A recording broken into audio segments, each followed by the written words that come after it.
What is up, Bizarrites, and welcome back to the most bizarre show on the internet. The show that is so bizarre that sometimes we call you Bizarrites, the rest of the time we call you Bizarre Society. But today, you guys are the Bizarrites. But maybe tomorrow, you guys will be the Bizarre Society. But you guys will have to stick around to figure that one out. I am the one that some refer to as Shane, a.k.a. the original Shane Squatch. Who loves you, and who do you love? And as usual, with me, I have the one, the only, the big bad boo daddy himself, Sir Orin Felix. Who's your daddy? Boo. Yes, Daddy. Welcome to the show, brother. Thank you. Thank you for having me yet again. And so I've got to ask you, like, is the Bizarre Society, Bizarrites thing, is it like an initiation type situation going on? And like, once you go through hazing, then you get to like be initiated from a Bizarrite to a Bizarre Society? Like, you're just teasing everybody with this now. I should do it that way. Honestly, it was a flub, but, you know, on the air, you just got to run with it. You know, make it seem like it was totally not a mistake, but sometimes the best flubs lead into the greatest ideas. So, I mean, that is definitely an idea. We should definitely call people Bizarrites, and then once they officially become a supporter of the show in some way, shape, or form, leaving a review, whatever they happen to do, then they officially become part of the Bizarre Society. Yeah, there you go. And then you just can't get out. It's like the Freemasons or whatever. Yeah, once you're in for life, and then you got to start saying weird phrases to other members, but it won't make any sense to anybody outside of the show. Like magical fiasco, like you know how the Freemasons have their little terms, like you know, you come up to other Bizarre Society members and say things like magical fiasco, and you know, only if you know, you know. Yeah, and all four of you guys out there will know exactly what you're talking about. And speaking of updates, by the way, for the four of you guys that do care, I did look into the Michigan Dogman hat, by the way. Oh, did you? Because, of course, like I mentioned, I have to be able to have this in my hat collection as I'm wearing my New Jersey Devils hat today. And apparently I have to wait until April 30th. That's when they actually go on sale. They got pre-orders because I was literally about to put one in the cart today. But unfortunately, all the hats they have right now are purple. I'm hoping for a black one. So maybe once the pre-order and all the official sale starts, maybe they'll release a black hat. But before long, I'll hopefully be able to scoop a Michigan Dogman hat. And for anybody out there that might be interested, April 30th is when you guys can scoop some of that gear. Well, you'll definitely have to keep us posted on that. Bringing you guys the most important information, like when Michigan Dogman merch comes out. You heard it here first. All right. Speaking of things you heard here first, our next episode of Bizarre Inquiries, our YouTube live show, is going to be April the 2nd. It's going to be a Thursday, roughly 7:15 Eastern time on the Bizarre Reality Media YouTube channel. So you guys be sure to submit questions or articles or videos or anything like that you want us to inquire about. And also join us in the chat during the episode. And of course, I heard you have some really, really good stuff for you guys to ponder on for next week. So I'm really excited to get into that one. So if you guys are interested in hearing all the weird stuff that I have ready for you guys, make sure you guys tune into that, of course. And if anybody is interested in being a guest on the show, possibly, you know, this show, if you're another podcaster, maybe even popping on to Bizarre Inquiries, an idea that we tossed around a long time ago, but never seemed to have gotten around to for some reason.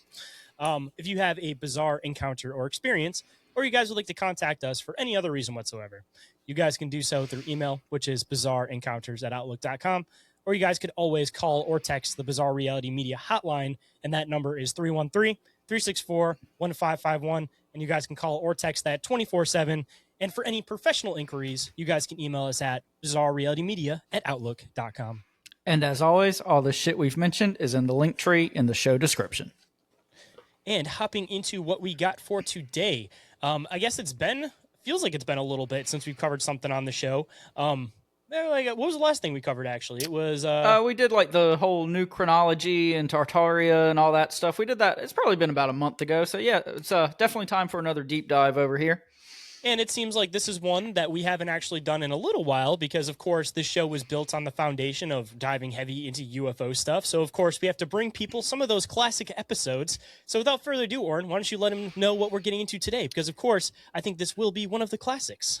Yeah, like you said, this is a kind of really notable UFO encounter experience, what have you. Kind of funny that we haven't covered it on the show before now. But anyway, we are going to talk about the Rendlesham Forest UFO Incident tonight. So, Shane, unless you got anything else, I'll go ahead and jump into the notes. Hey, everything falls in due time when it's supposed to, because it seems like, hey, why didn't we cover this a long time ago? But then, we end up coming across something that wouldn't have only made sense if we had some type of research that we did semi recently. Yeah. So I'm still a believer that, this will probably fall into a weird spot where if we would have covered it sooner, we probably wouldn't have as much insight on it. So, well, we'll have to see as we go along through the notes. I'm full of theories, man. All right, so starting off, the Rendlesham Forest UFO incident is widely considered to be the most famous British UFO sighting, and it's sometimes referred to as Britain's Roswell. And okay. These things got really excited about it. Every time you use their term Roswell. Why do they always use Roswell as a comparative? Well, it's just like the go-to, It's the shorthand for any like alien experience. It's like Roswell. It's like whatever gate, like Bounty Gate or Deflate Gate. Like it's like Watergate changed gates and Roswell changed alien stuff, I guess. Fair enough. That was when the original PSYOP started, maybe, depending on which way you look at it. Well, we shall see as we go through this one. That's the really hard layer to the PSYOP, because it's like, all right, you don't want to believe the government, but then the government comes out and they're like, yeah, we released part of that as a PSYOP. So then it's like, all right, do you believe the PSYOP or do you believe that the PSYOP is a PSYOP? It becomes this like level of inception inversion where thing. you're just like, yeah, you're like, which one do I go after now? I don't know. All right, so the incident occurred in December of 1980. And it happened in the Rendlesham Forest, go figure, which is located in Suffolk County, England, which is approximately 80 miles northeast of London. And the Rendlesham Forest is a 3,700-acre mixed woodland forest. But during World War II, the British Royal Air Force, also known as the RAF, and that's what I'm going to refer to them as throughout the episode, they constructed like this airfield and base on the south side of the forest, and the base is known, or at the time was known as RAF Woodbridge. And it was originally in operation from 1943 to 1948, but after it was kind of decommissioned and during the Cold War, the U.S. Air Force leased the base, and they used it as part of like the NATO defense system. And this happened roughly from 1952 to 1993. So that's just a little bit of background. But the real events kind of started on December 26th of 19... I want to throw something in real quick. Yeah, here. go ahead, man. So I want to point out the fact that you said that this forest is only 3,700 acres, so 5.8 square miles. Yeah. I just find it so strange that all of these forests in England are just relatively small compared to North American forests. Like everything in Europe's smaller than it is here, Yeah, like 5.8 mile, square mile forest. Like that's pretty small, at least like for Michigan. That's like, a forest that you'd find in like the back of like a neighborhood. So that being said, of course, I find it so strange that in the UK, there's such these significant UFO events that happen in these tiny forests, because realistically, like if something's hovering above a 5.8 mile forest, like there's not really like much aerial space for this thing to be able to hide in. And even connecting in with some of our recent research, like how many cases there were of human mutilation cases that were coming from these small forests, I believe, and maybe even Suffolk, if I'm not mistaken, from relatively the same area. Like it's for that much of for there to be that much of an event happening in such a small space. Like I just find it really, really strange compared to like, look what's happening in the US. And then also think about what may not be talked about happening in the US because the land is so much more vast when you have such a amount of things happening on such a small concentrated area, especially in the UK. Like, I don't know. I find it so strange that it's, again, such a prolific forest and it's only 5.8 square miles. Well, keep the whole mutilation thing on the back burner. We might be talking about that later in the notes. Told you things fall when they're supposed to. All right. So in the early morning hours of December 26th of 1980, there's a man named Airman First Class John Burroughs and another gentleman named Staff Sergeant Bud Steffens. And they were on security detail at RAF Woodbridge's East Gate. And at approximately 3 o'clock in the morning, go figure, Burroughs and Steffens reported seeing a strange light like streak across the sky and descend into the Rendlesham Forest, which again, like kind of backs up to this base. So at first they believed that this object was some sort of crashed aircraft. So they went into the forest to investigate.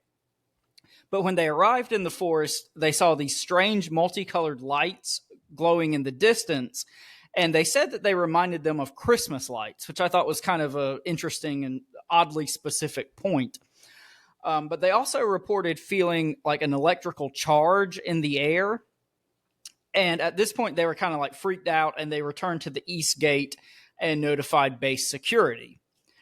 And a short time later, a base security supervisor named Sergeant Jim Peniston and Airman First Class Edward Cabansag, I believe is how it be pronounced, Cabansag. Anyway, that's probably, that's my best guess too. But those two gentlemen arrived at the East Gate, and Peniston, Burroughs, and Cabansag went into the forest to investigate further, while Steffens remained at the gate.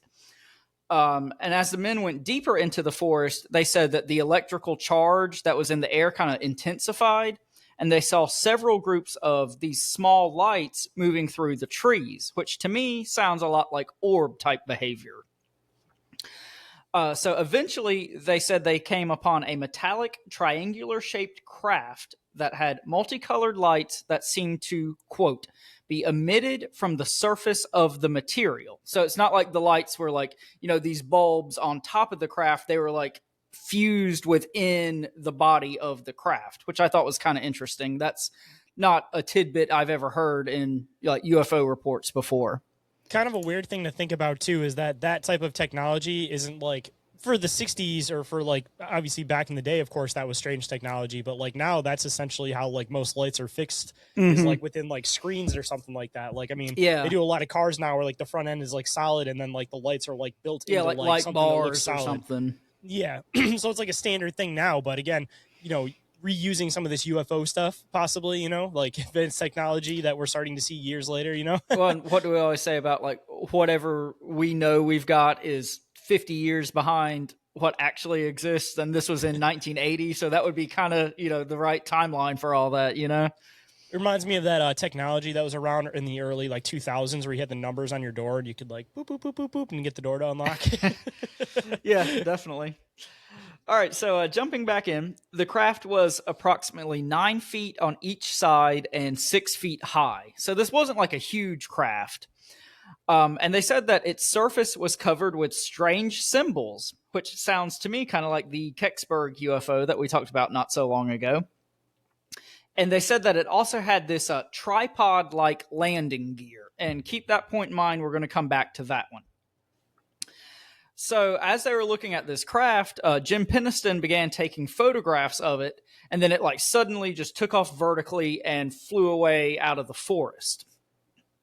So this was approximately 4 a.m., and 2 constables from the Suffolk County Police Department then arrived at the forest. And they said they arrived because they had multiple reports of strange lights in the sky. And this is, I think, pretty interesting. They said that a local farmer claimed that his animals had, quote, went into a frenzy. And how many times do we talk about animals behaving strangely in alien, cryptid, high strangeness type situations? And just to throw this one in, too, I mean, obviously we kind of feel like we've gotten to a point now where we know that like electromagnetic frequencies have something to do with how these crafts actually function and fly.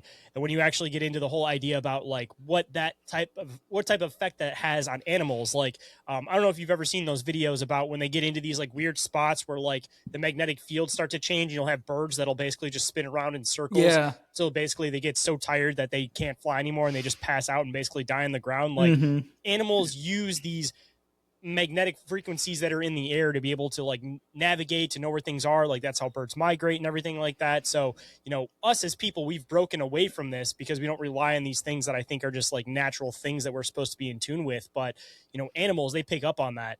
People, maybe they pick it up as, that magnetic feeling in the air, possibly that it's like, we're not in tune with that feeling. We don't know what it is exactly, but like we're feeling that something is off, of course. So we're still somewhat in tune with these changes in like air pressure or whatever it happens to be. But I think it has, again, something to do with electromagnetic frequencies, because I've thrown the theory a million times on the show that I think that the way these things function is essentially like a reverse magnet. So if these things are around, there's got to be some type of like magnetic push or something that's being pushed downward that, animals, I'm sure, are feeling.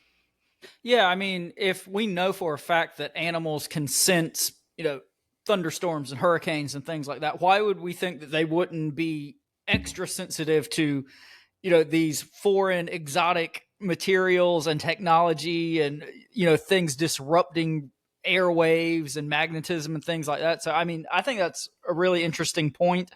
And I think it kind of goes back to something we've said on the show a lot. Like, animals seem to have a lot more figured out than we give them credit for a lot of times. In all fairness, though, I think people have the same abilities, but I've, again, said it a million times on the show.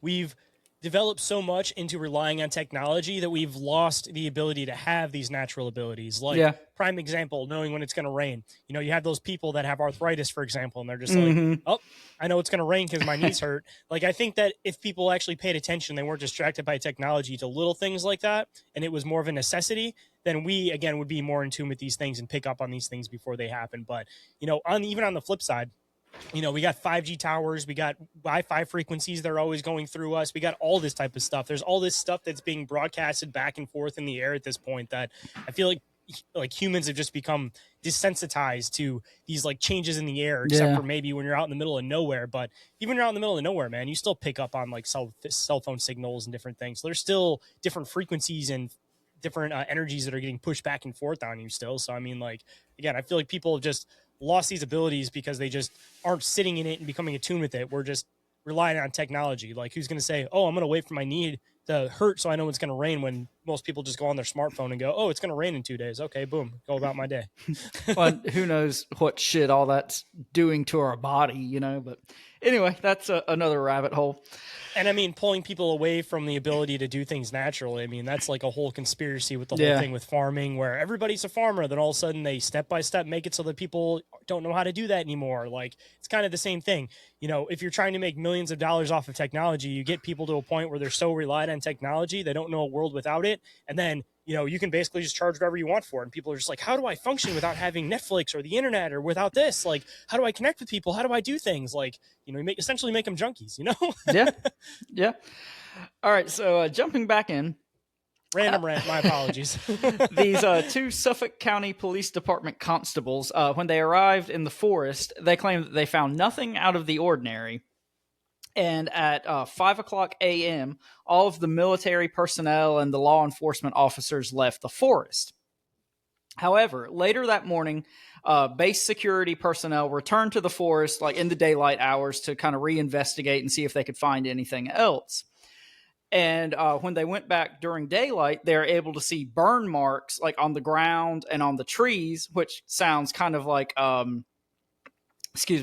sounds like the Devil's Tramping Ground here in North Carolina, this burned area of ground where maybe a UFO might have landed. But anyway, they also found a bunch of broken branches on nearby trees where supposedly, this thing came in for a crash landing. But interestingly, they found these three strange impressions in the ground arranged in like a triangular pattern. And so this was probably left by that triangular shaped landing gear.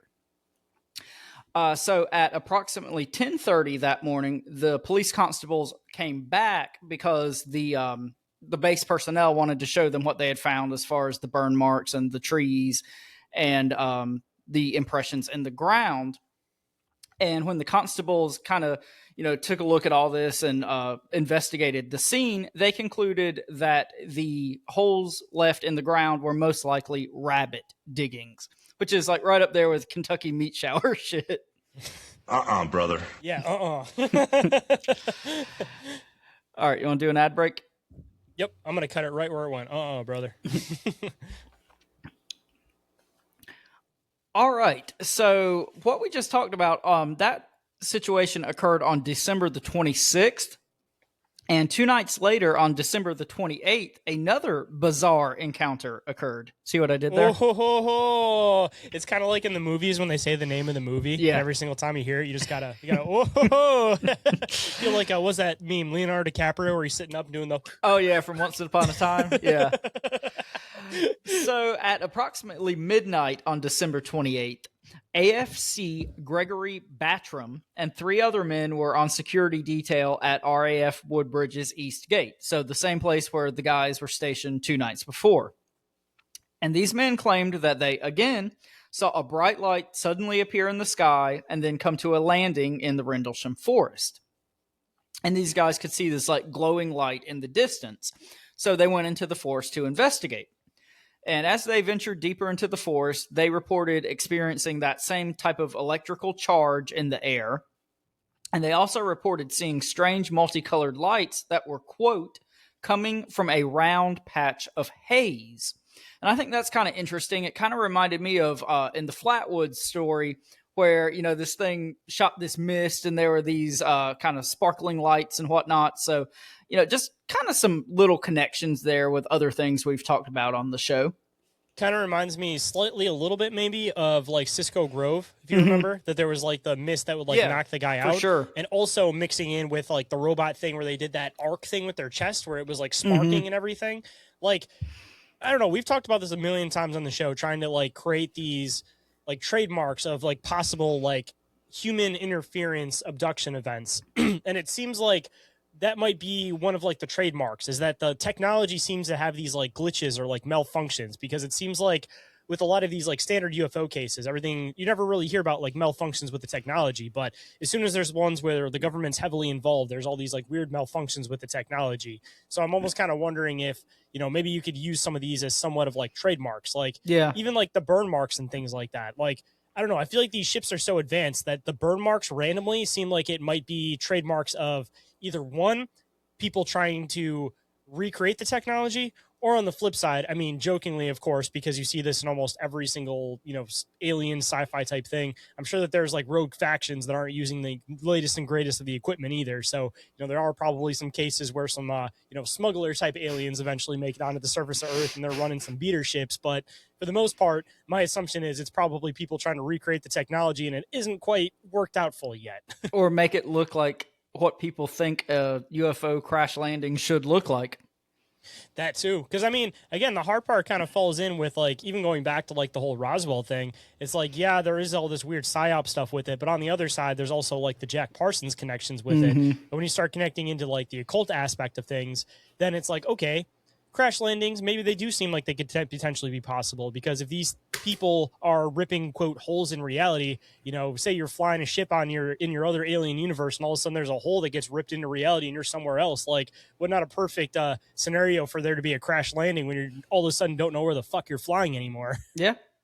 Well, and, like we said, this incident literally took place basically on a military base, military installation, whatever. So, I mean, you've kind of got to take all of it with a grain of salt at that point, And even just to make in some other connections, it seems like this thing is becoming a regularly talked about idea, and it's something we've talked about on the show. The whole thing about these ships being piloted by people that have telepathic abilities. And it's like, one, if you're trying to test out who potentially has these abilities, yeah, there's probably going to be a lot of crashes involved, because if somebody can't mentally keep up with what they're doing, then boom, they're end up crashing. And even on the other flip side, getting into this whole thing about like ripping holes in reality and trying to essentially create portals. If you are flying this thing telepathically with your mind, then all of a sudden you get shot through like a portal. If you're aware of that, then of course you can like prep your mind to kind of know what's going to happen on the other side. But if you're flying randomly and then all of a sudden you have this like random event, it's almost like a deer jumping out in front of you. You had to have this like spare the moment thing. And we've already kind of talked about what potential, transferring into two different realities or going through a wormhole could potentially have on the mind. So if you're flying the ship telepathically, you go through that, then I'm assuming when you come out on the other side, if you're not aware that you're going through a portal, you're probably not going to be in control of that ship, because your mind's being, flipped through another reality for a second there. So again, perfect scenario for a possible crash landing. Yeah. I mean, there's a lot of different ways we could go with this one. And once we go through everything, I'm kind of interested to see your kind of closing thoughts and conclusions, because I've got a few about it, but I'm going to save that for the end. I do also want to throw in that I do find it fascinating that in a lot of the European UFO cases, you seem to get this Die Glocken, very similar like Die Glocken, descriptions kind of of the motif. ships. Yeah, for sure. All right, so after these guys saw the multicolored lights in the woods and saw this patch of haze and felt the electrical charge, again, they were kind of freaked out. So they returned to the East Gate and they notified the base commander, who was a gentleman by the name of Colonel Ted Conrad. And Don't you love when you do English episodes and you can actually pronounce the names? Yeah. And he instructed the deputy base commander, whose name was Lieutenant Colonel Charles I. Holt, to conduct like a full-scale investigation of this crash or incident or event or whatever you want to call it. So HALT assembled a small team, and it consisted of Master Sergeant Bobby Ball, Lieutenant Bruce England, and Staff Sergeant Monroe Nevels. And he got these guys to kind of go into the forest with him and assist in investigating the landing site. And they were equipped with a Geiger counter to detect radiation, and they also had a camera, night vision goggles, and a micro cassette recorder. And this cassette recorder was actually able to pick up a lot of the team's like conversations as they were investigating and taking pictures and whatnot. And this recording has been called the HALT tape, and it's like regarded as being one of the best pieces of UFO evidence that we have in existence. But anyway, when the team arrived at the landing site, they reported seeing no sign of the strange lights, but they did experience a lot of radio interference and elevated levels of radiation, which, again, both of those things happen all the time in these high strangeness and alien cases that we talk about. Just to throw it in, by the way, and I'm going to put this also as a reminder for myself. If anybody is interested in listening to the full version of the HALT tapes, it's about 18 minutes long, and I will include that link down in the show description so you guys can check it out on your own, because 18 minutes is a bit long to play in the show. So if you guys want to check it out, I'll include that link too. Yeah, I've read some like transcripts of snippets of it, but I've never listened to the whole thing in its entirety. So that might be kind of interesting for me to listen to as well. See, I'll find a really good version of it, and hopefully I'll try to find one that looks like, oh, here's one off of lore, so I know that one won't get pulled down. So perfect. Yeah, I'll make sure I include that in the show description for everybody. I was going to ask you if there's like a certain spot you wanted me to throw on, but if you haven't listened to them yet, then I'm just kind of shooting at the dark at that point. Yeah. All right, so as the team were taking photos and collecting soil samples and whatnot, a strange light suddenly appeared in the distance, and they said that it began kind of like navigating between the trees and moving towards them. And at this point, they noticed this substance that appeared to be like some sort of molten, dripping metal, like dripping off of the surface of this light. And the light then abruptly changed direction and exited the forest. And it headed toward, here we go again, a nearby farmer's field, and the animals started acting up again. So this, again, brings to like questions about like cattle mutilations and human intervention in that, and, all that can of worms. So is there any thoughts you want to add here? Just like the random substances that end up being found with this stuff. Like, I recently had on Katie Page from Rocky Mountain Ranch Research, and she broke down the whole Snippy cattle, or not cattle, but the horse mutilation case. And which, if I'm not mistaken, that's kind of like predates a lot of the cattle mutilation stuff. Isn't that correct? Yeah, it was like one of like the OGs, honestly, as far as like actually diving into like mutilation cases and things. But one of the weird aspects of that case was there was this green goo that was found near him, and it ended up being some type of like I think it was like a seaweed or like an algae, I think she said, that was from nowhere near the area. So I just find it really, really strange that there's always these like random substances, and a lot of the time they're like very like one-off, that you don't end up seeing them in another place, but it's like you see the constant similarities with mutilation, whether it's a cattle or a human. They have like the same characteristics on the which ways they mutilate, but the additional like substance that is found is like it's very rare you come across the same thing twice. Like I find it really, really bizarre. Well, and even in Hopkinsville, there was like this glowing green type substance that was left like on a log or a fence post or something like that. I don't remember the exact location, but yeah, same type deal. Glowing green ooze. I mean, This sounds like there might be some characteristics here that we need to investigate, and there might be 4 turtles that we might need to call in for some help on these cases. I mean, just maybe that's the secret, man. They've been telling us the whole time that all of these different half human, half creatures are just a mixture of what happens when you get involved with the green ooze. I mean, that's what they showed us through all the villains, right? Just go get a shitload of pizzas, and that'll bring them right out. Oh, yeah, that's the way to get them out. There you go. You're trying to hunt down the Hopkinsville goblins or everything. Everybody's trying to use all these different tricks, but no, the trick is we've been overthinking pizza. it. Yeah, I mean, it's worked for Sasquatch. I've heard a few Sasquatch investigators say they use pizza. So, I mean, maybe there's a root to this, man. You guys need to start following TMNT, and maybe there'll be some more secrets on cryptid hunting in that show. All right, so HALT and his team, at this point, they followed the light out into this farmer's field. And at this point, they said it, quote, exploded into several smaller white lights while still dripping something which seemed to be white hot. And I think this is kind of an interesting detail. This big light exploding into these smaller lights. Like, this is something I've heard with like UFO sightings. Like in the air, there'll be a big light that kind of dissipates into smaller lights, and then they come back together into a larger one. But I've never heard it, this close to the ground. How about you? Yeah, I was going to say, I haven't actually come across anything like this, but even myself, I think I've talked about my UFO experience before, where I saw the multiple red lights all come into each other and then all dissipate out in a million different directions. So it's like, again, I've seen this reoccurring in the sky, but I've never seen it up close. But the other characteristic to this, of course, if you are seeing this from a distance, is there still this like molten effect that's coming from these things? You're just not realizing it because it's coming off in the distance. And maybe some of these objects that you are assuming are UFOs could actually be part of this like orb phenomenon that's actually happening in the sky to maybe a bigger capacity. Yeah, I think there's a lot of interesting orb connections in this. And I think, like we said, the dripping, molten looking metal type substance, that's like the one detail in this case that I think is really interesting above all else, because it's just so specific, and it's the only time I've ever come across that. So this is going to sound like a really, really weird connection, but it's because we recently are covering the whole like 7 laws of hermeticism. And we're talking about how like, the micro mirrors the macro type concept. And when you start kind of breaking it down into like maybe thinking about things like atoms, and you start having this like discharge that happens from atoms where like the neutrons end up leaving like the atoms and everything. If you start looking at maybe the Earth itself almost functioning in the same way, that there's these like energetic bodies, and sometimes they basically just end up creating like these spots where they all have this like energy that fluctuates, and then sometimes they like pop off.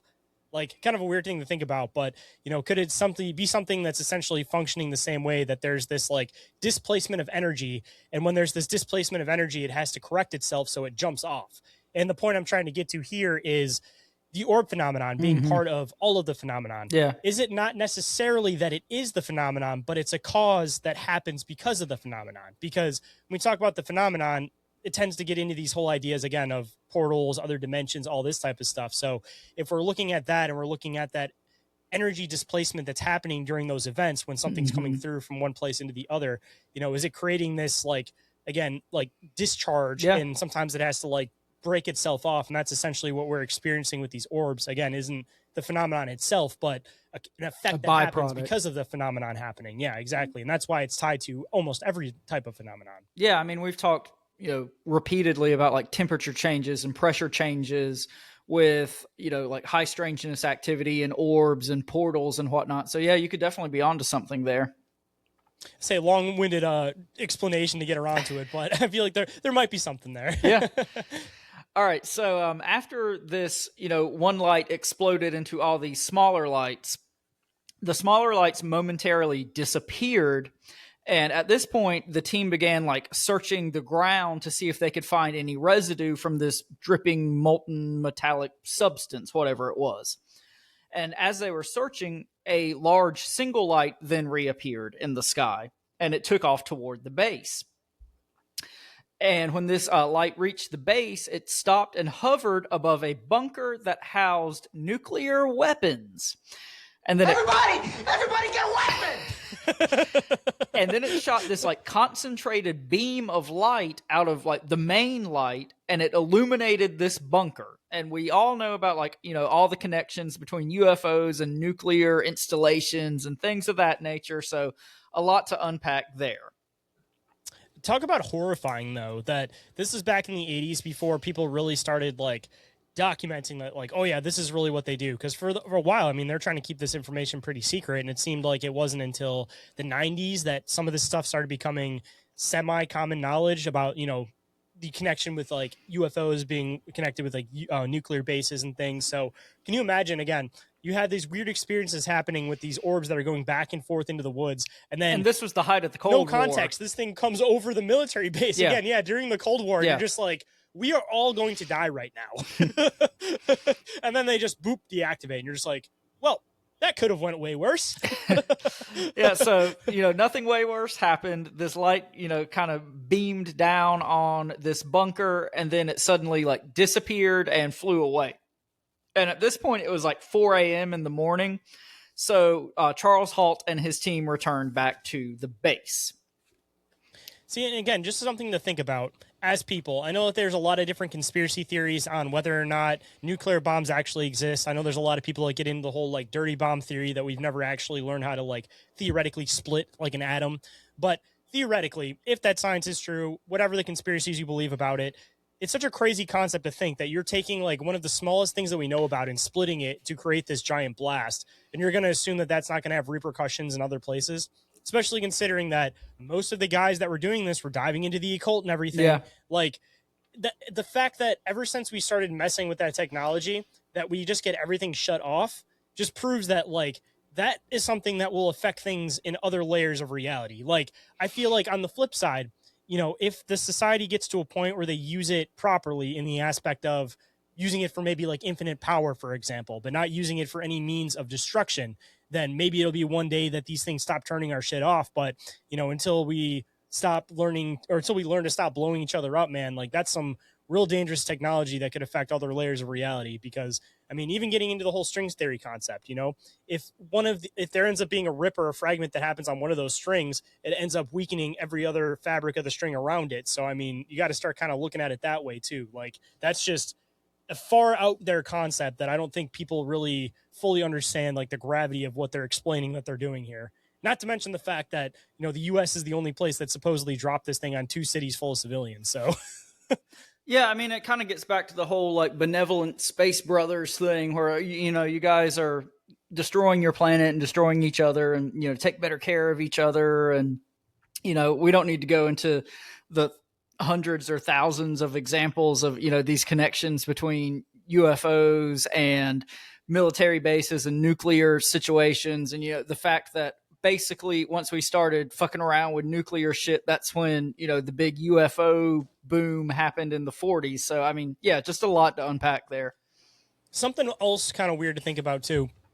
So when a nuclear bomb goes off, like, again, I've never been inside of this, but I don't know if you've ever seen some of those like artist renditions that people were doing of what they claimed that they saw, some of the survivors during like Hiroshima and everything, where, you know, they had these like drawings of people getting like skin melted off of them and just horrific looking like drawings, because obviously you didn't have a camera during all this kind of shit. But if you consider the fact that it's destroying energy on a molecular level, what could that possibly say about consciousness behind it? Like, I know that sounds like a weird thing to think about, but like you assume when you die, like the body's still there, you know, your soul goes somewhere else. But if you're using something that's literally like splitting atoms and essentially like vaporizing energy, like what could the possibility be for the consciousness of that person? Either one, is it possible that these things, people could essentially be getting blasted through a black hole into another reality? Or is it possible that it's literally like vaporizing the energy presence that's there to the point where like essentially nuclear bombs could destroy consciousness on top of also destroying the body? Like something weird to think about. Yeah, that's pretty trippy, and I don't have a good answer to it. Right? Like that's just like you wouldn't know unless you're in that situation, but you wouldn't be able to experiment with it. It's just such a weird thing to think about, man. Like you'd assume that the consciousness would always be there, but if they're creating like energy weapons and things like this, like if the energy gets destroyed, like what happens to the soul or the consciousness at that point? Like scary to think about, man. Well, hey, we're, you know, right on the doorstep of World War III, so we might get to experiment with this here pretty soon. Who knows? I don't want to experiment with that, man. Brother. All right, you want to do a break there? Yep. We'll do it brother again. Always got to end with an brother. Dude, I wish I had a lot more room on my soundboard for Hulk Hogan ones, because I found like so many different wrestler ones where it's just the full soundboards for video games. And I just want to be able to have like full conversations with wrestler soundboards. Like there's so many good Hulk Hogan ones where I can make it sound like he's aggressively trying to take you out on a date. I just don't have enough to have the full conversation with you, unfortunately. Man, you need to look up some Ric Flair ones. That dude's like promos are ridiculous.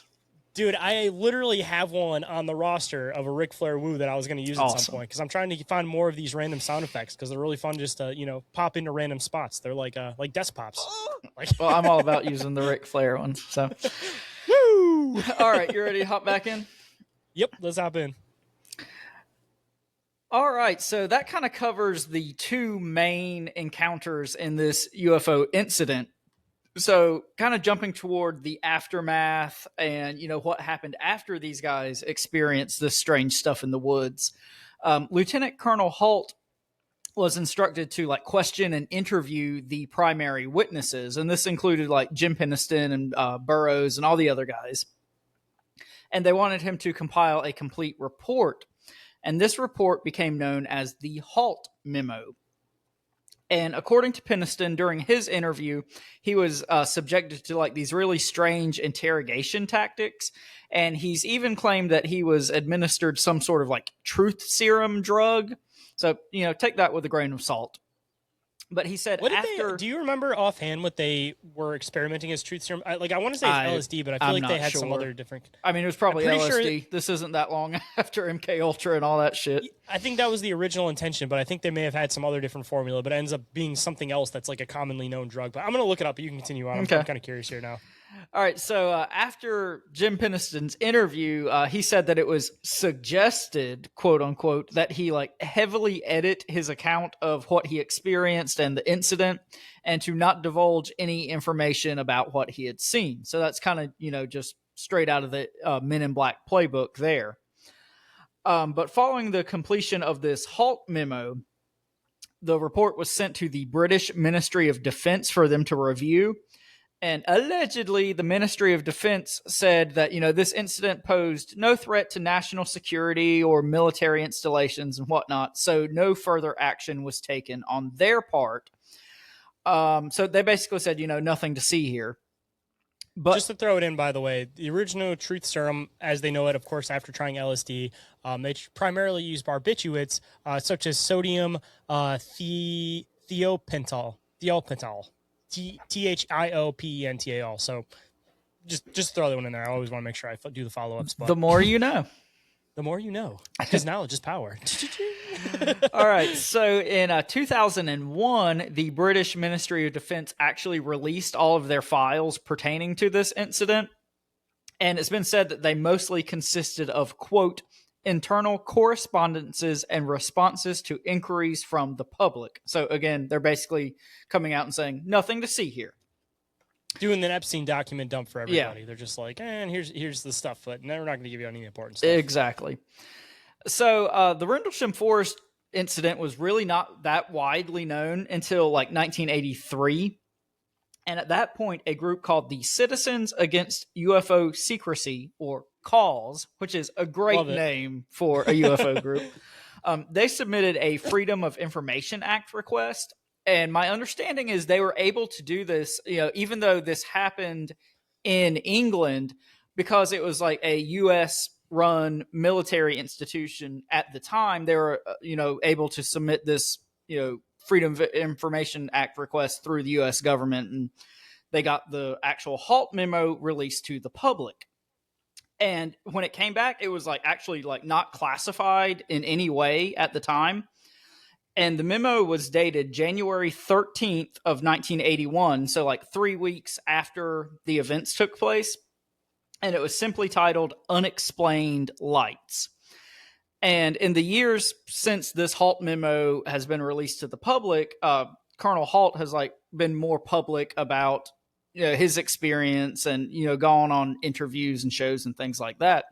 And he's repeatedly on the record said that he believes what they experienced was truly like an extraterrestrial event, and that it was covered up by the governments of the United States and the United Kingdom. So in response to this, Ted Conrad, who was the base commander at the time, he's been like highly critical of both Charles HALT and Jim Penniston, and like them being kind of so public about all this. And he's even said that he thinks what might have happened was some sort of elaborate hoax. And people who are skeptical of HALT and his memo and, basically the entire incident have pointed to like numerous inconsistencies and errors with like dates and known information within the HALT memo. But, like I said, the memo was dated 3 weeks after the thing took place. So, it's kind of just stands to reason to me that, some dates and details might get kind of squirrely when you're trying to remember something that happened 3 weeks ago and it was this really weird, traumatic event. Just a random thing to think about. Mm-hmm. So if you're trying to get Freedom of Information Act, right, the way it's supposed to be released is to the general public. So, like, theoretically, if you were an American researcher and you were trying to get information released on something that happened in the UK, for example, you wouldn't be able to directly ask for that because you're not a citizen of that country. But theoretically, if you had somebody ask for that information and you got that information and that person passed it along to you, is there something weird with that? Or is it something that it's only supposed to be intended for the public of that country? Just, I don't know, random thought. I don't know. I mean, I don't know how Freedom of Information Act requests work in England. I don't even know, if that's the thing, what the process is. But I mean, I would think, once something's public, you can't put that toothpaste back in the tube, Yeah, that's kind of my logic behind it. But then I was also thinking about the way the internet works nowadays with like IP addresses and everything like that. And then you think about like, oh yeah, I can just go on the FBI website and look up documents. But it's like, if you have a Canadian IP address or like a UK IP address, like, is that website accessible to the extent that it's accessible to you as a US citizen? Like, they do what they can, of course, but like, is the information supposed to be disclosed outside of that general public of that country? Yeah, but I mean, you could still like print it off on your computer and mail it to your buddy in another country. So, I mean, yeah, it seems to me like whatever the parameters are supposed to be for that. I mean, like I said, once that information's out, it's out. I mean, that toothpaste isn't going back in the tube. That Pandora's box has been opened. You can't unrelease information at that point, So I don't know when the flaps really started happening in the UK, but just another random thought I was starting to have too. So I've already talked about it multiple times on the show, the whole human facet to a lot of this like UFO stuff. And theoretically, like say you're a government, you're starting to get into trying to figure out how this technology works. Of course you're going to have some incidents that happen. So what not a better way to set yourself up ahead of time than to have an event that you can kind of like target stuff under. So something to think about, like, like Roswell, for example. It seemed like most of the flaps really started happening after Roswell.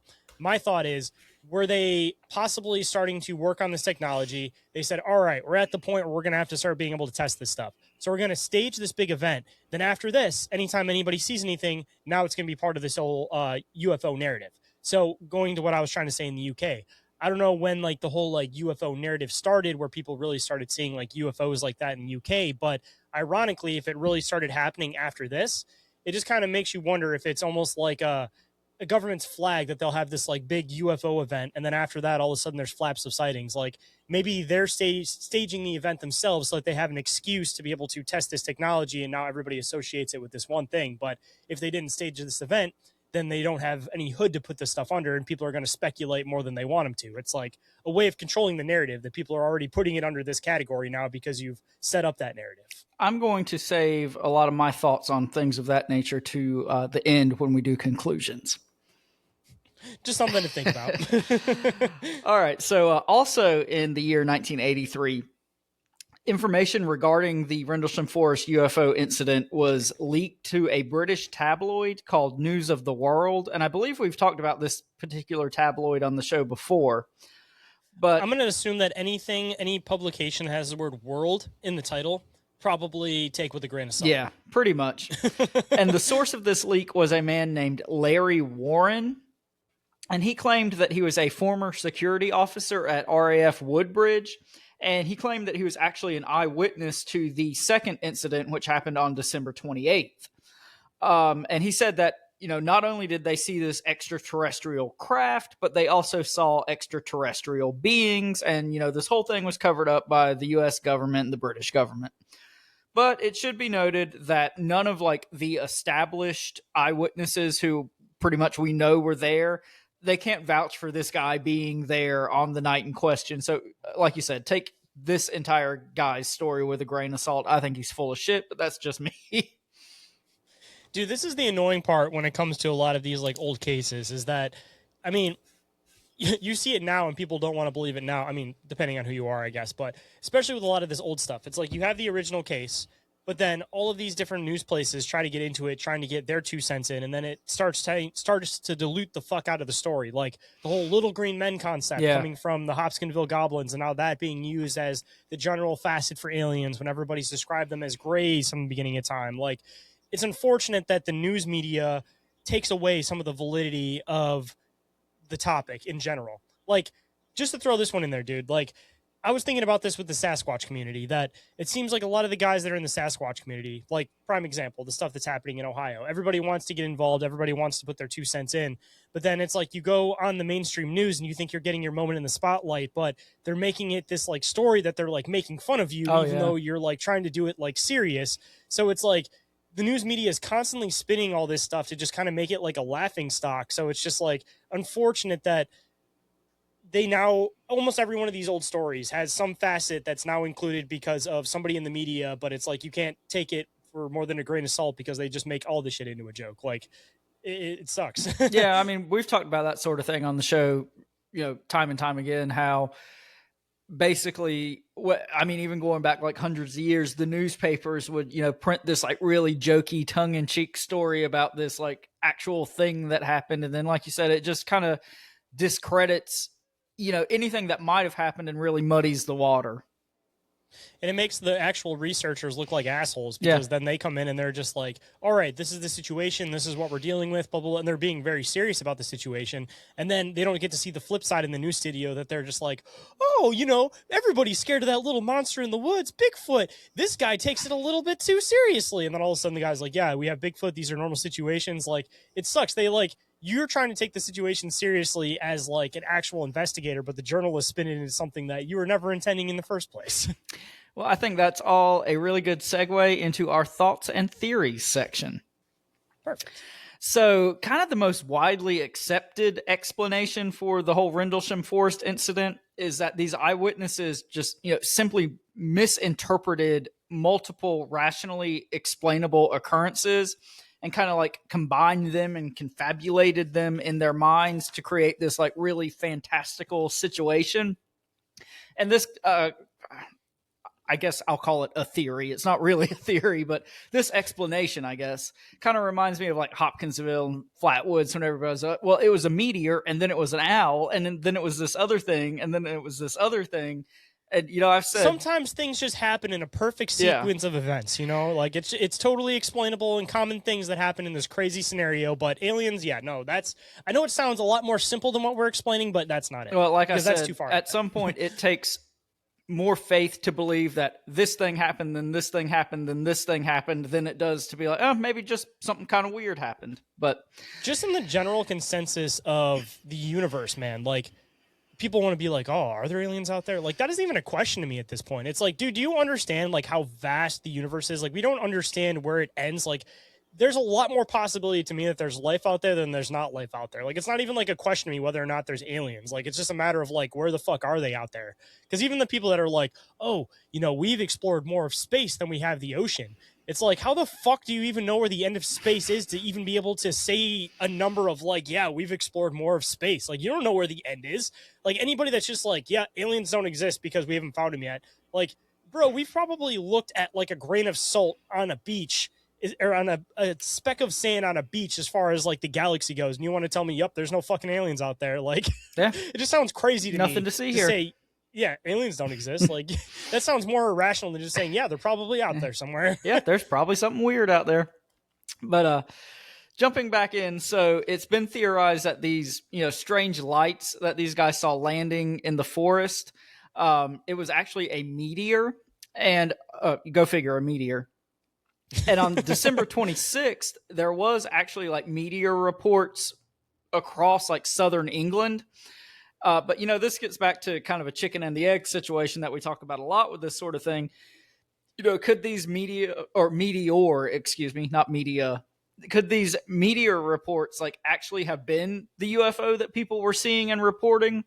And again, this like does not do anything to kind of explain away the craft and all the other weird stuff, or, this whole other incident that took place 2 nights later. So again, it just seems like this is a lot of trying to poo-poo something away. At that point, wouldn't it have been easier just to basically go to this location, get the meteor, get whatever fragments left in the meteor, and go, look, it was a meteor. Here you go. Here's your answer. But like, in all these situations, there's never the meteor, So. Yeah, the fact that it's in speculation and that they can't... Because if there's a meteor impact, there's at least going to be somewhat of like a little fragment left. Like, everybody would shut up and stop asking for an explanation if you'd be like, here it is. Well, that'd be too easy. Yeah, like... But it's also been theorized that the smaller lights these guys saw could have been, quote, and this one's good, misrepresentations of bright stars distorted by atmospheric and optical effects, which, again, Kentucky fuck meat does that shower. even mean? Yeah, Kentucky meat showers levels of stupidity here. Like, to the point where, like, you try to use so many big words to the average person where you're just like, yeah, that makes sense. Yeah, it's just like you word lose salad that means nothing. Yeah, the average person's going to feel stupid if they just say, no, that doesn't make any sense here. Well, and I would think, these are military men. They're highly trained. They would probably know the difference between a star in the fucking sky and something like weaving its way between trees in the forest. But that's just me. So, yeah, like, let's break that down. Misunderstanding of bright stars in the sky through atmospheric optical effects. What the hell are these atmospheric optical effects? Fog? Like, has anybody else ever seen, stars in the fog? Like, so, but this one I think is kind of interesting. So another theory is that the, kind of big flashing light that these guys saw could have actually been the beacon from a lighthouse called the Ordfordness Lighthouse, spelled Orfordness, which is like a mouthful. The Ordfordness Lighthouse. But anyway, this lighthouse was located like 5 miles beyond the forest's edge. And at the time of the incident, this lighthouse was one of the brightest in the UK. And this I thought was kind of interesting. In the HALT tape, which is, again, the recording that, these guys took while they were investigating, it kind of points to the fact that the light they saw flash like roughly every 5 seconds, which was consistent with the flash rate of this lighthouse. So kind of an interesting tidbit there, I think. Wouldn't it be also, again, to go into an easy explanation here, one, these guys are military guys that are familiar with the area. So if they are familiar with the area, they'd be totally aware of the fact that there's a lighthouse, especially that famous of a lighthouse, not too far off. Other explanation, you go back and you stand in that same exact spot they were standing in. If you're not seeing any visible light from that lighthouse the following night, then it's like, all right, clearly that's not the explanation. Well, kind of piggybacking off of that, when the police constables came and kind of interviewed everybody and investigated the scene, they said that the only light they saw was the light from this lighthouse, but, that doesn't mean that there wasn't something weird in the woods before that. And again, these are the same guys who said these strange impressions that they found in the ground were rabbit diggings. So again, take all that with a grain of salt. None of that explains away some of the other weird stuff, like the fucking craft that these guys say they saw.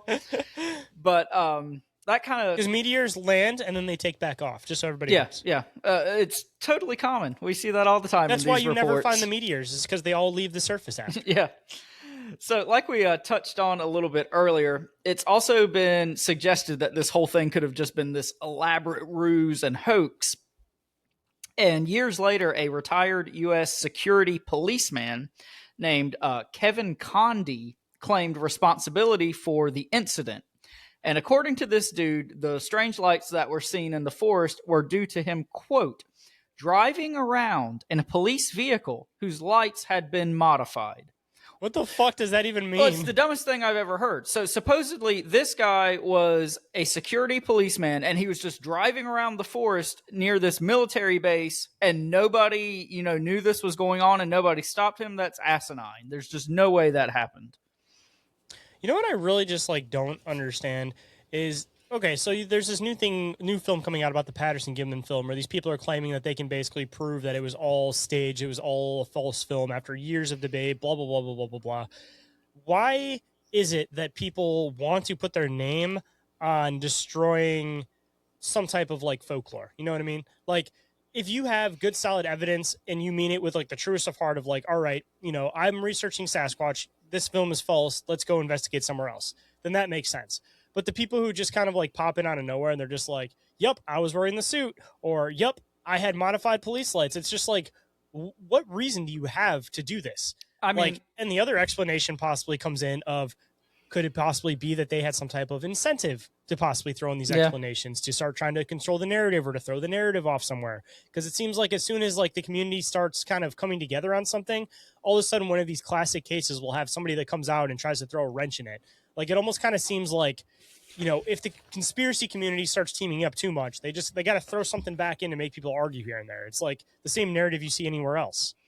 Well, I think it kind of goes back to like people who do assassinations and things like that. Like, in some people's mind, and I'm not, trying to equate an assassin with somebody who, does a hoax, but like, no publicity is bad publicity, and it's better to be remembered and associated with something than to be, just forgotten. That's like and John Lennon's killer. Like, didn't he say something like he literally killed him just because he wanted his name to be associated with him because he loved him and he was mad that the Beatles broke up? Yeah, I just think there's some stupid shit. Like, he just wanted his name attached to his name. Yeah, there's just a certain type of crazy person who like would rather be notable and remembered, quote unquote, and associated with something, even if it's bullshit, than not at all. But whatever. Like, don't get me wrong. I would love to hear any claim that somebody can solid prove any of these things undeniably like false. Like, as much as I love the Patterson-Gimlin film, as much as I love all of this UFO stuff, if somebody has a solid piece of evidence that can prove that it is false, I would absolutely love to see it. Because again, like I said, then we can stop barking up this tree and we can go and look somewhere else.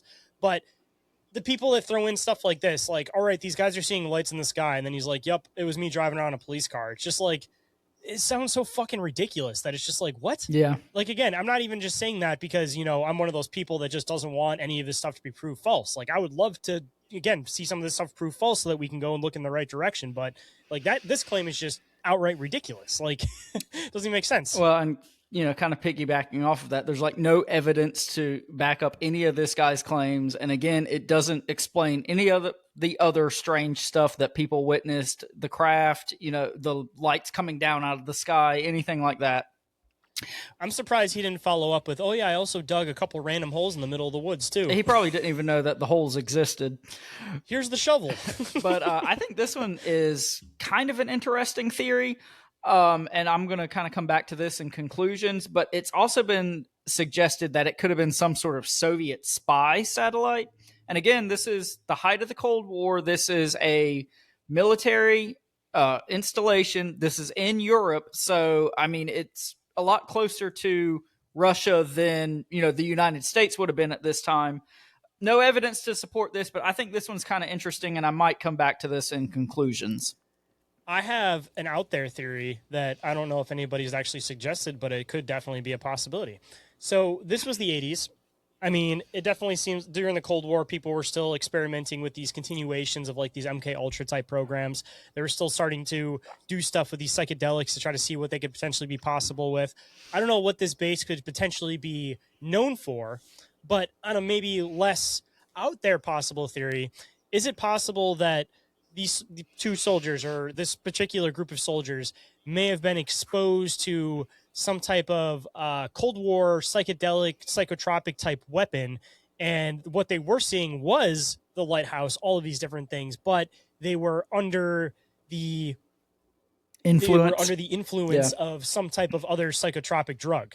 Yeah, I definitely think that's possible. And, the one guy said that he was given like truth serum. So, I mean, if you that's why I was saying validity in that account, I mean, that's not that far of a stretch. And it kind of goes back to your whole, human experimentation angle.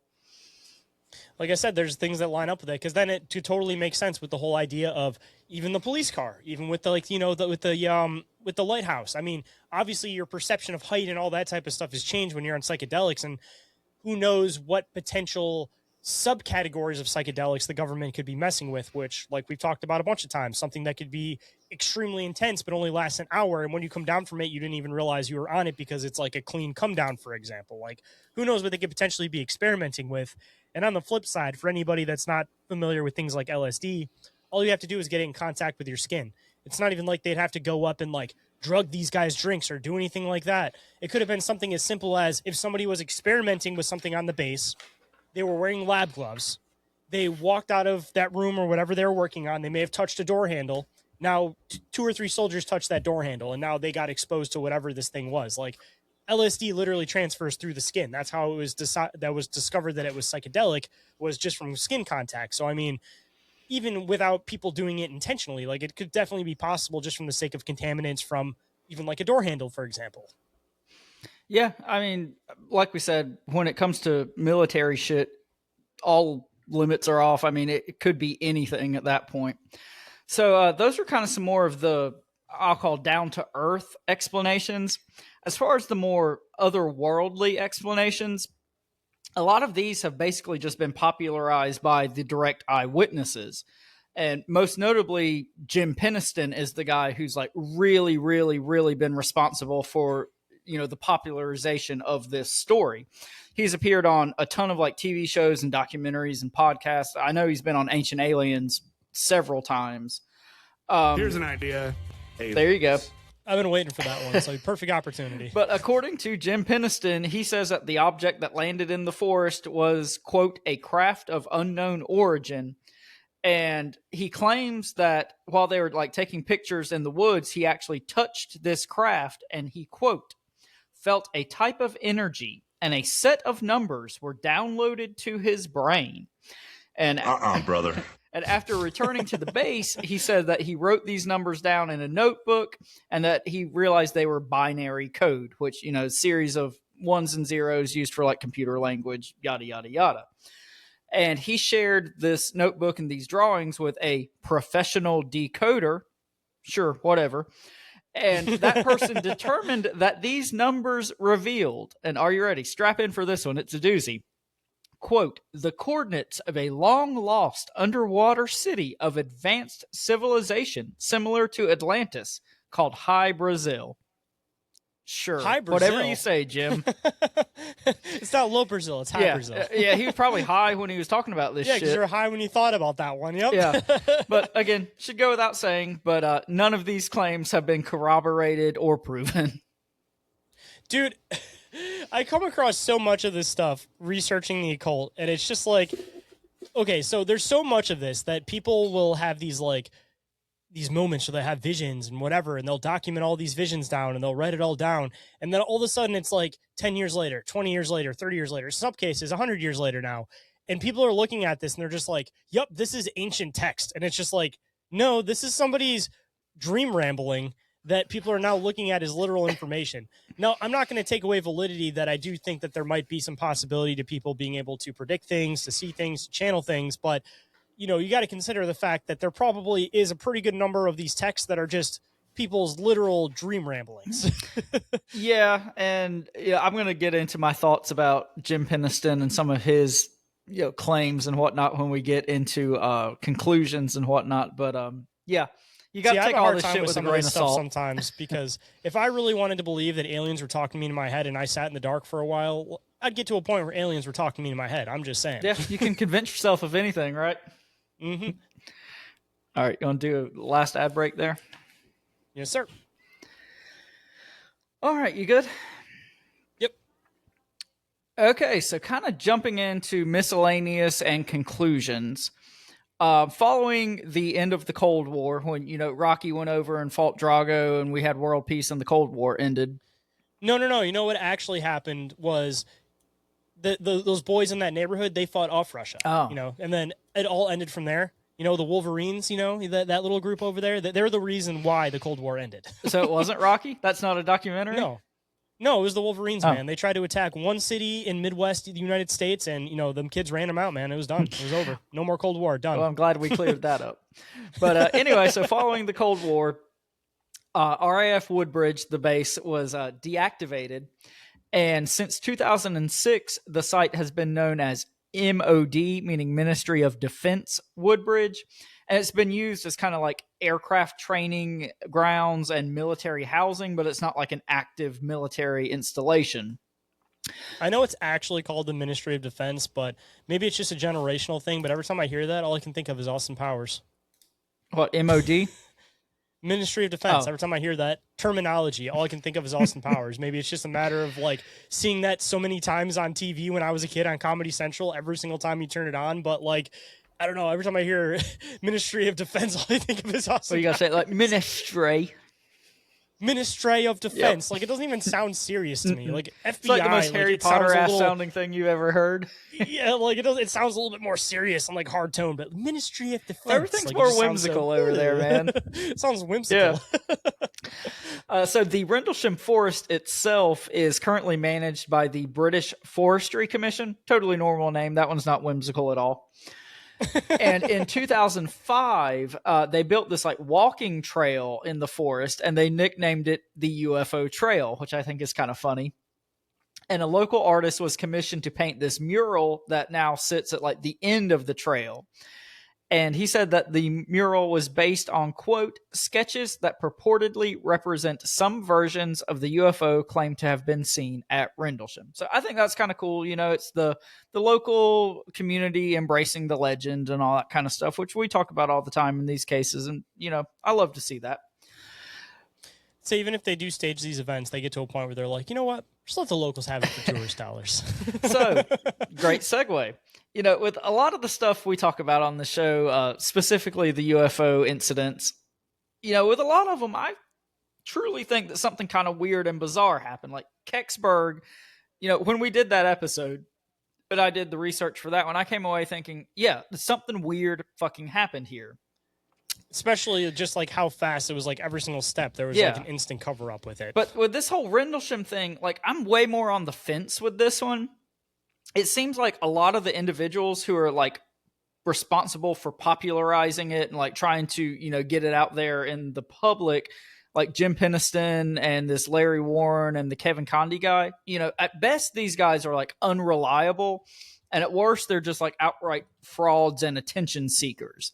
So, you know, it just seems like a lot of the information we're getting doesn't come from the most up to snuff sources, we'll just say. But, you know, on the other hand, there is some compelling evidence for this thing. Like on the night in question, December 26th, radar operators like across Britain at like multiple military bases at London's Heathrow Airport, they all reported seeing like these strange blips on their radar. You know, could those have been these meteors, or could it have been something weirder like a UFO? Who knows? And, you know, a lot of people in the UFO community, put a lot of stock in like the HALT memo and the HALT tape. But, you know, like I said, I'm kind of on the fence with this one. I think that the first incident has a lot more validity than the second. And I think it's very possible that the first event was some sort of real event, whether that be a UFO crash or a Soviet satellite. I think that's very possible. And I think the second one, like you said, with the mist and just all kind of the weirdness around that one, could have been some sort of muddying the waters or some sort of human intervention to kind of, you know, obfuscate the first event. So that's kind of my takeaway with it. What do you think about this one, Shane? I kind of feel the same way with this one as I do with Roswell, in the aspect that there's clearly something weird going on, but there's so much misdirection with information that you don't know which way to go with it, where there's clearly some government asset, there's clearly some government function on why the story has become so popularized. But on the flip side, maybe there is some kind of root to it. But the other reason I'm saying that is because, you know, going back to what I was mentioning earlier, that we have the Roswell event, and then that's when all these crazy UFO flap stuff starts happening.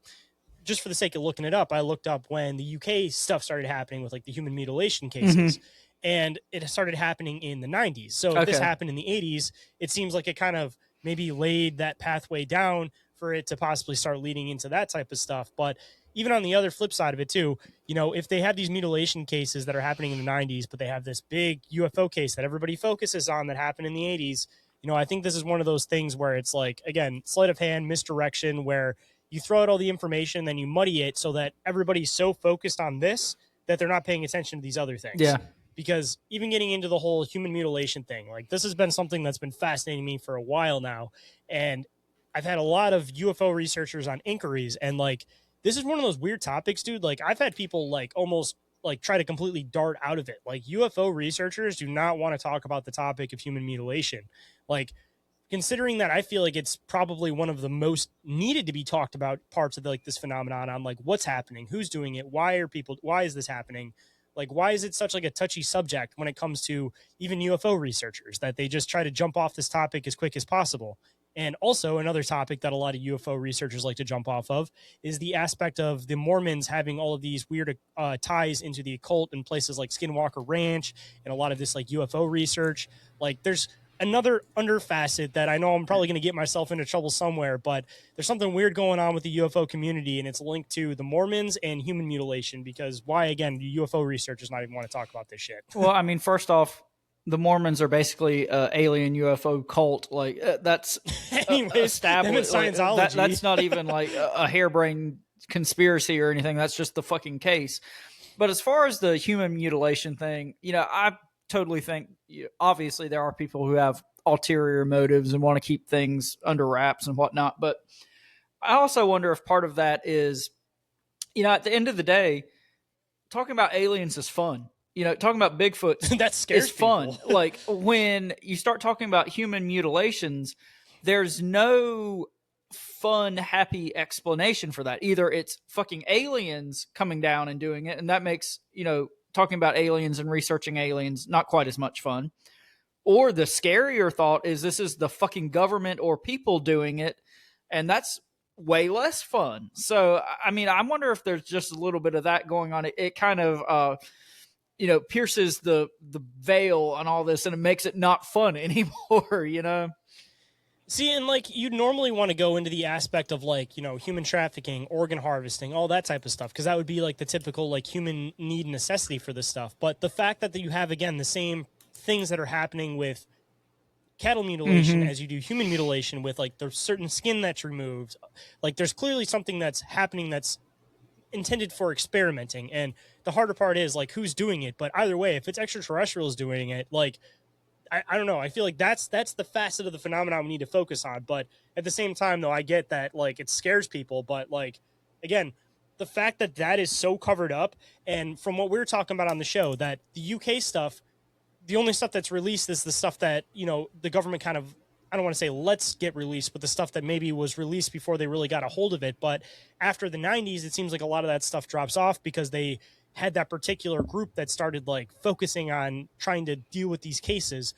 And some of the people that are involved in that group, if you remember that episode we were talking about, said that this faction in the US is like way more in depth and way more, they've been around way longer than the one in the UK. So again, like this phenomenon is huge, and it's hard to discuss whether or not it's like extraterrestrials or human, but either way, I feel like both sides know what's going on here. Well, yeah. And again, just the fact that this whole situation took place basically on a military base, like that just throws this whole other level of muddiness and complication into this whole situation.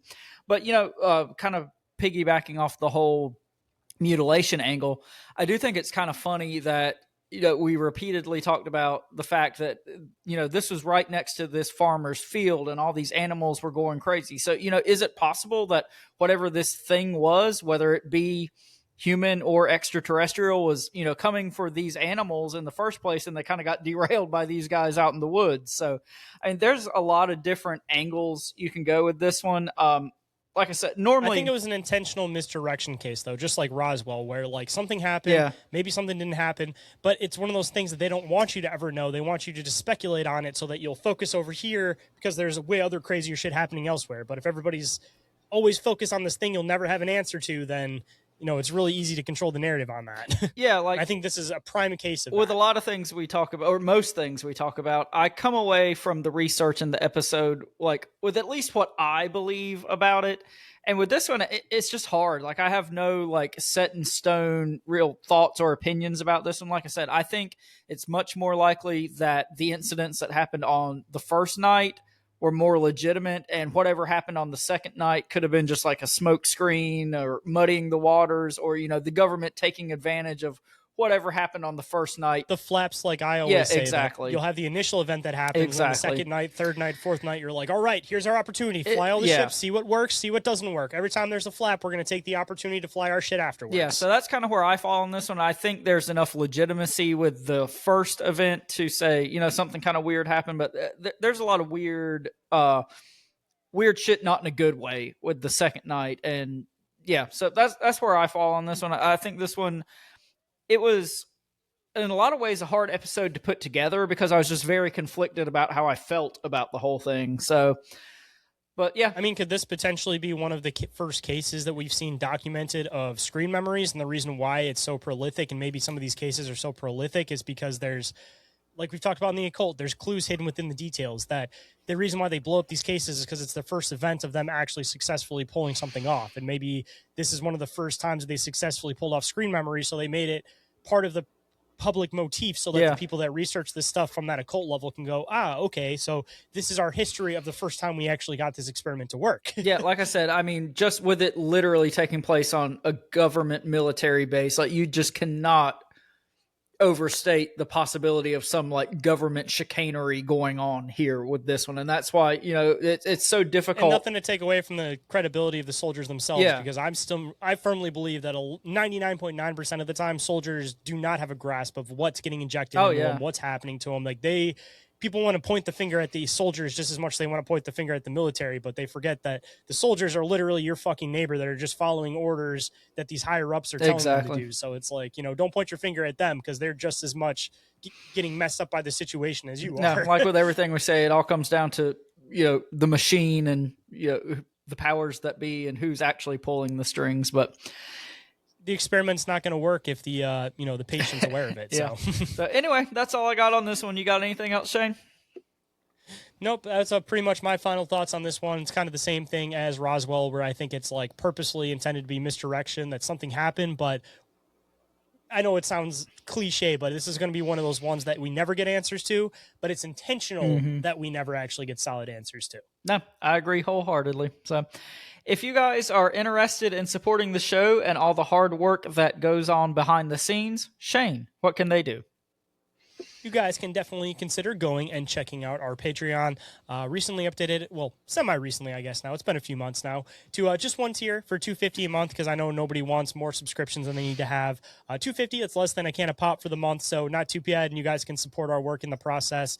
If you guys want to see what it's all about, there's a 7-day free trial available. And if you guys like it, hopefully you guys will stick around. And you guys can also check out the Bizarre Reality Media merch store with t-shirts starting at the absurdly low and bizarrely specific price of just $15.68 plus shipping.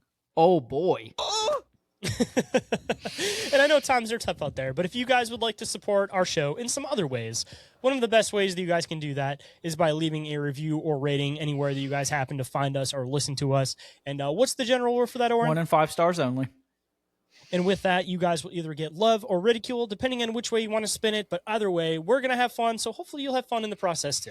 And you guys can also share the show. If you think a friend or a family or a loved one would like it, you can share it with them. Or if you think one of your enemies would not like it, please feel free to share it with them as well. We don't really care. Because shows like this only grow because of listener support like you guys. So thank you. I always got to throw in the PBS, of course. And I know that times are tough, getting caught up on myself. And if you guys want to keep up to date on the show, Orin, how can they do that? You can follow the show on Instagram and Facebook and just do all the internet things. You guys know how the internet works. And you guys can also catch live videos or live shows and video content on the Bizarre Reality Media TikTok, YouTube, and Rumble channels. And if you guys have some free time, please show some love to our awesome friends and sponsors of the show. We got our buddies Rick and Hans with I Know Squatch for all your squatchy gear needs. We got our buddy Joe with Cryptoteology for all your wearable cryptids. And if you guys have some additional time, don't forget to go and check out our awesome friends with affiliate links, Dimension Devices, to pick up some paranormal investigating equipment for yourselves, and Sticker Mule if you guys need some stickers, t-shirts, anything like that for your business, podcast, anything like that. And there, of course, is some additional discounts and credits available for you guys down in the show description. And as always, everything we've mentioned is in the link tree in the show description. And just like I tell you guys every week, but I got to remind you guys every week, because even though you guys are Bizarre Rights and part of the Bizarre Society, well, only if you they've guys been still hazed. need to be reminded. Only if you guys have been hazed. So maybe a good way to get hazed is you guys got to leave those reviews. And once we haze you a little bit, then you guys will officially become part of the Bizarre Society, which, of course, everybody wants to join because we're a very exclusive club over here. But, you know, part of the main so rules of that, exclusive, nobody actually wants to do it. Exactly. It's kind of like Bizarre Encounters After Dark, the OnlyFans. It is so exclusive that nobody even knows how to find it or access it. Dun, dun, dun. Dun, dun, dun. And just like our extracurricular activities, just like our show, and just like our Bizarre Right initiates and the Bizarre Society, we are always going to remind you guys to always, always remain and stay bizarre. Bizarre. Bizarre. What in the fuck is High Brazil? Look, an alien! Where? Why don't you go back to your home on Whore Island?